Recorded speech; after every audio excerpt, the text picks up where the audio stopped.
Hello, I'm Julia Chwascinska. People call me Julia, and it is 17th of February 2025, and I am recording this in my room at home. I'm Polish, but I have spent most of my life in London now, going on 13 years here. I still feel Polish, and it will always remain this way, because I think it is important to remember where one comes from, even when they don't quite feel at home in their motherland. I think that being bilingual or an immigrant in general allows you to see the world from more than just one perspective. Your cultural awareness is wider than that of a person who has spent their entire life living in one place. Having said that, I wouldn't necessarily say that my background affects my artistic practice in a very literal way. I don't make work about being an immigrant, but then one might say that these life experiences always make their way into our art practices, whether that's unconsciously or consciously. So I think that my background allows me to be grateful for all the opportunities I get whilst living in London, and it brings me back to earth on days where I forget how many things there are in life to be grateful for. It keeps me grounded.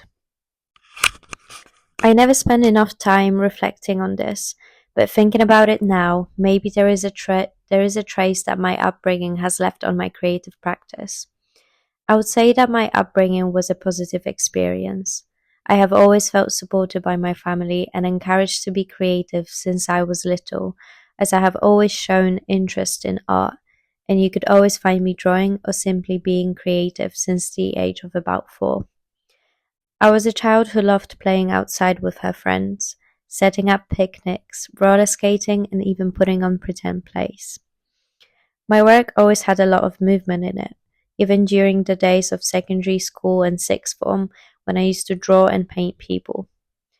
Bodies would be documented as if they were still moving on the piece of paper. Faces looked disformed and as if they were about to run away. I loved and still do using materials that feel free and messy, such as charcoal, oil pastels, and acrylic paints that are swirling around the canvas in curvy, soft shapes. It's incredible because reflecting on this right now, this sense of freedom and play that's clearly so important to me whilst creating, might have come from my childhood, from the days when I loved playing in nature and was allowed to mess up as many times as I wanted to and try everything I wanted to. Funnily enough, even when you look at the aesthetic side of my current practice, there is a childlike quality to the materials I use and the way I construct my artworks. I could never understand where exactly this aesthetic came from. I began blaming it on social media and the consumerist side of society, but maybe it is something simple such as the desire to connect with that younger version of me, the one that felt more free and playful. I think allowing myself to admit that the concept of childhood plays a big part in my practice will put a significant label of infantility onto my art, and people would always look at it through the lens of it looking childish, immature, or just cute. When in reality, every single piece of my work carries immense amount of feelings and memories stored inside that are wrapped in this cutesy, delicate wrapping that is its physicality. Hmm. My biggest influences? That's a very difficult question to answer because I always feel like this fluctuates depending on what I'm working on at the moment, what sort of art I enjoy seeing in galleries, or simply what mood I'm in on that specific day. But if I had to choose top 3 artists as of right now or currently, they would be Anne von Freiberg, who remakes old master paintings into these beautiful textile pieces that are very contemporary and I would say feminist, Joan Snyder and Camilla Perkins. I think all of these artists work really well with color, texture, and composition. I have recently finished a piece of work called With an Open Heart, which is what I like to call a fabric journal or book that I have created for publication as event project we had on my master's program. This journal comes with long strings of ribbon that has handwritten poems on top of it.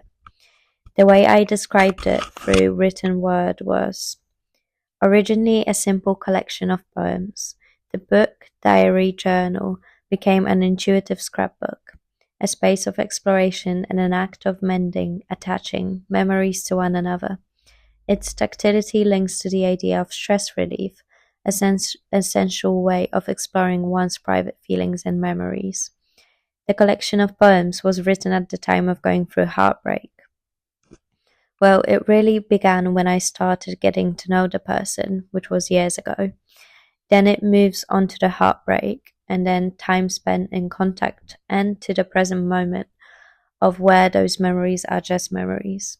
I always find it strangely intriguing how perfectly my work fits into the timing of my life and how it often wraps up a period of time. But I guess it only makes sense when it's based on personal memories and experiences being closed into those artworks. As to what I'm moving on to next, I have a vague idea but nothing clear. It's this very strange stage of being in between works where you just finished one and you're brewing ideas and bravery to begin a new one. It can be a rather frustrating period of time, but I know it always clicks and then I go into non-stop making mode. So I'm just wrapping some thick ribbon around the canvas frame as the foundation for now, and I really want to play around with combining painting and textile together a bit more. I think the biggest challenge of being an artist is discipline. But then, does discipline actually exist within art practices? Oh, and perseverance. You have to build a layer of thick skin for all the rejections, not so good feedbacks, and frustrations you will face whilst making. And you need to learn how to put yourself out there and actually share your work with the public, which can be really challenging when your work is this personal and you feel like you're quite literally exposing yourself as a person too. I think these two things are things I am still working on as an artist, and I think I'll probably be working on them throughout my entire career.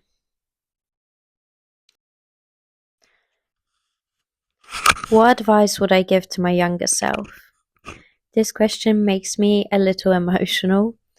First and foremost, please don't care about what other people think. As you get older, you will realize that the only opinions that should matter are those coming from people that you care about, and the ones coming from yourself. You will get into your dream university. Don't listen to that mean tutor at your foundation course who said you're being too ambitious and you won't get into CSM. Oh, and keep being creative. Someone will appreciate your creativity one day. Do not numb your feelings. Yes, you are sensitive, but this is your strength. It allows you to make art and feel so many things. And I think that in the society that we're living in right now, being emotional and sensitive is a big strength. Have I tried any unconventional mediums or techniques? I'm not sure what would count as an unconventional technique of making, but maybe performance. I used to experiment quite a lot with my body in space, go inside my wardrobe and seeing how a confined space would affect the way that my body looks, its positions. I have also recorded myself topless from behind whilst painting expressively on a piece of canvas. But I think these come as no surprise since I have mentioned that my work involves a lot of movement, and I think I would like to go back to experimenting with my pieces against my own body or against other people's bodies and seeing how people would naturally interact with it. Do I listen to music or have any other background noise when I work? That completely depends on what sort of mood I'm in, what sort of feelings I'm trying to convey on canvas. If I do have music on, it will fit the mood I'm in, but I do genuinely enjoy drawing and painting in complete silence.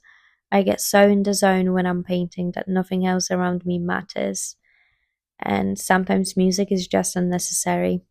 Having said that, I have been enjoying listening to classical music recently. There's something very nostalgic and freeing about it that I think fits my practice perfectly. What's the best reaction someone has had to your artwork? I think the answer to this question will be very simple. That it makes them happy when they look at it. What do you hope people take away from your work? This is something that I'm still slightly stuck on as an artist, as selfish as it may sound. But I think I would like people to allow themselves to feel and see whatever it is that comes to their mind when they look at my work. I would like them to feel happy and feel this sense of freedom and play. Art doesn't always have to be very serious and unapproachable, and this idea has been brewing in my mind quite a lot recently. How sometimes art, very often, art feels very inaccessible and intimidating, especially when thinking about art galleries and not being able to come close to an artwork. So I think, yeah, it doesn't always have to be very serious. Thank you so much for giving me an opportunity to talk about my art. My social handle is julius.art, Julius with a double S, and that's on Instagram and TikTok. Thank you so much.